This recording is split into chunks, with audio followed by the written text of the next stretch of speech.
Assalamualaikum warahmatullahi wabarakatuh. Salam dan bahagia. Bapak, Ibu Guru dimanapun berada, saya Endang Sugiyarti dari Kabupaten Ponorogo. Kali ini saya ingin menyampaikan tentang aksi nyata topik pelatihan mandiri pada PMM, yaitu topik perencanaan pembelajaran SD. Merumuskan pemahaman bermakna. Bapak dan Ibu, pemahaman bermakna dapat membantu kita menjelaskan manfaat pembelajaran dan tujuan mempelajari sebuah materi ajar. Pembelajaran bermakna ini selalu kita kaitkan dengan pembelajaran yang sudah diketahui sebelumnya dengan yang baru diketahui. Kemudian kita kaitkan dengan kenyataan-kenyataan yang ada di sekitar siswa. Nah, Bapak dan Ibu, mari kita simak langkah dalam merumuskan pemahaman bermakna pada murid.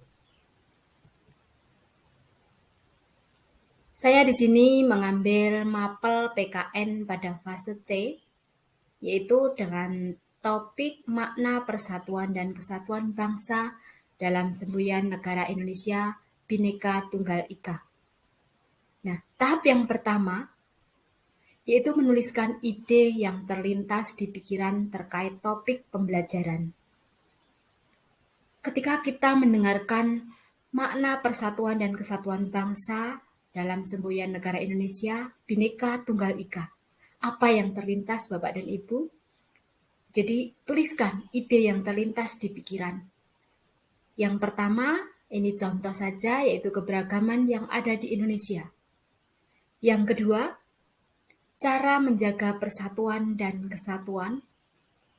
Kemudian yang ketiga adalah akibat tidak adanya persatuan dan kesatuan itu apa nanti? Dan lain sebagainya. Ini hanya sebagai contoh. Kemudian ke tahap yang kedua, merumuskan pertanyaan pemantik. Nah, bagaimana kriteria pertanyaan pemantik itu Bapak dan Ibu? Yang pertama, berupa pertanyaan terbuka, merupakan inti dari topik pembelajaran, melahirkan pertanyaan-pertanyaan baru di benak murid. Jadi pertanyaan pemantik itu pertanyaan yang bisa menggali gagasan ataupun yang akhirnya murid-murid kita itu timbul pertanyaan-pertanyaan baru. Kemudian yang keempat, membahas hal yang konseptual. Itu adalah tahap yang kedua. Nah, selanjutnya bisa kita perhatikan di sini pertanyaan-pertanyaan esensial sebagai pemantik yang berkaitan dengan topik yang saya ambil tadi. Ini sebagai contoh perbandingan bahwa yang di sebelah kiri itu ada pertanyaan pemantik dan yang di sebelahnya adalah pertanyaan yang bukan termasuk pertanyaan pemantik. Kita perhatikan Bapak dan Ibu, yang pertama pertanyaan pemantik, mengapa kita perlu mengetahui makna semboyan Bhinneka Tunggal Ika? Nah, di sini nanti murid kita akan tergali Bapak dan Ibu, akan menimbulkan pertanyaan-pertanyaan baru, kemudian juga berusaha untuk mencari tahu bagaimana cara menjawab pertanyaan itu. Kemudian yang kedua, bagaimana cara kita menjaga persatuan dan kesatuan bangsa. Jadi anak-anak berpikir, anak-anak mulai berpikir kritis ya, jadi berusaha untuk mencari jawaban itu dengan cara berpikir. Tidak hanya menjawab iya atau tidak.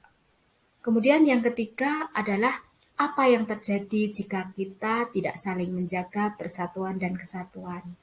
Nah, itu adalah contoh yang saya berikan di aksi nyata ini, yang saya anggap sebagai pertanyaan yang pemantik. Kemudian, bagaimana dengan contoh yang bukan pemantik? Misalkan, apa arti semboyan Bhinneka Tunggal Ika? Nah, itu adalah pertanyaan bukan pemantik. Pertanyaan itu sudah jelas-jelas kita atau anak-anak sudah tahu dan itu tidak memerlukan pemikiran yang dalam. Yang kedua, Apakah jika berkelahi akan menjaga persatuan dan kesatuan? Tentunya jawabannya tidak.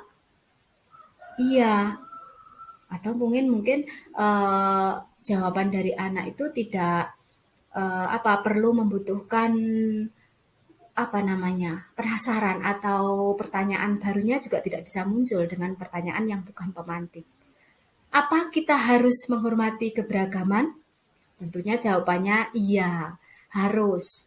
Nah, itulah yang dikatakan pertanyaan yang termasuk bukan pertanyaan pemantik. Selanjutnya dari tahap yang ketiga yaitu menyusun pemahaman bermakna, menjawab pertanyaan-pertanyaan berikut ini. Pertanyaannya adalah yang pertama, setelah mempelajari topik ini, apa yang bisa dipahami oleh murid? Kemudian setelah memahami topik ini, murid diharapkan bisa melakukan apa?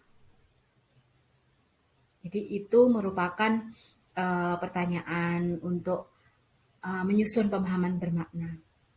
Sehingga pemahaman bermakna untuk topik makna persatuan dan kesatuan bangsa yang sudah saya ambil sebagai contoh aksi nyata ini adalah murid-murid bisa memahami bahwa makna persatuan dan kesatuan bangsa dalam semboyan Bhinneka Tunggal Ika dan tahu cara menjaga persatuan dan kesatuan bangsa yang diterapkan dalam kehidupan sehari-harinya siswa atau murid.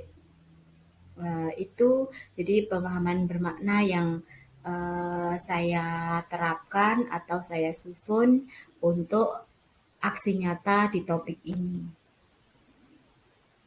Nah, ini merupakan dokumen pemahaman bermakna di fase C di kelas 6. Jadi anak-anak itu menjawab pertanyaan pemantik itu terkadang langsung aksi dengan cara menunjukkan bagaimana sih ketika kita setelah berkelahi. Jadi anak-anak langsung, oh iya ibu minta maaf, atau kemudian kita mendatangi yang tadi sudah berkelahi atau yang lainnya. Kemudian bagaimana jika di sekitar kita itu ada yang ada bencana alam atau yang lainnya. Jadi anak-anak langsung beraksi bahwa kita harus tolong menolong dan sebagainya dalam menjaga persatuan dan kesatuan. Banyak sekali contoh-contohnya Bapak dan Ibu. Kemudian selanjutnya refleksi dari murid kami. Di sini ada 3 contoh. Rata-rata anak-anak itu lebih suka jika pembelajaran itu langsung dikaitkan dengan pengalaman mereka, pengalaman anak-anak sebelum, kemudian yang baru itu dikaitkan. Kemudian istilahnya konkret atau nyata, seperti itu Bapak dan Ibu. Demikian yang bisa saya sampaikan dalam aksi nyata ini. Terima kasih. Jika ada kurang lebihnya, saya mohon maaf yang sebesar-besarnya. Salam dan bahagia. Sekian, wassalamualaikum warahmatullahi wabarakatuh.